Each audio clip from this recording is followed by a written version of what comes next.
sakit kapag tumama sa mga sanggol. Nasa frontline ng balitang yan, si Laila Pangilinan.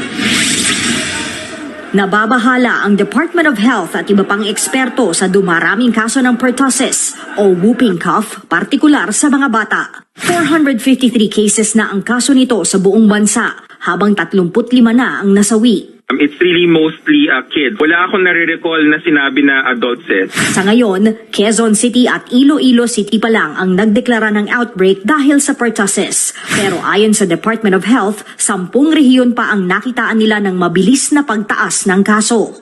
Matatanda ang kalimitang carrier o nagdadala ng virus na nagdudulot ng pertussis. Pero lumabas sa pag-aaral ng Centers for Disease Control and Prevention o CDC sa Amerika na mga sanggol ang madaling mahawa dahil sa binubuga nilang bakterya mula sa simpleng pag-ubo o pagbahing. Naipapasa raw ito kapag kinakarga, niyayakap o hinahalik-halikan ang mga bata. They will be exposing those mga unvaccinated children sa bahay kasi talagang sa bahay ang hawaan yan. Ayon pa kay Dr. Ron Chin Solante, infectious disease expert at presidente ng Philippine College of Physicians, mas delikado ang pertussis sa mga bata dahil hindi kaya ng murang katawan nila ang komplikasyon sa baga. Pag tumatagal ang pertussis, mas lumulubha at mas magiging madalas ang ubo. Minsan, ito yung mga cause na bakit malagutan ng hininga yung mga bata dahil nga sa tuloy-tuloy ang pag-ubo. Meron kasabay na ng pneumonia, no? Kaya mataas ang komplikasyon nito doon sa mga sanggol, yung mga less than 1 year old.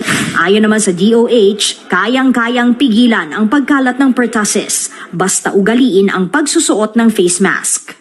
Yung punto sa mga bata, totoo yun, mahirap talagang ipag-face mask ang mga bata, lalo na yung mga younger than 5 years old. Pero tayong nakapaligid sa kanila, we can actually wear the masks ourselves para maprotektahan sila.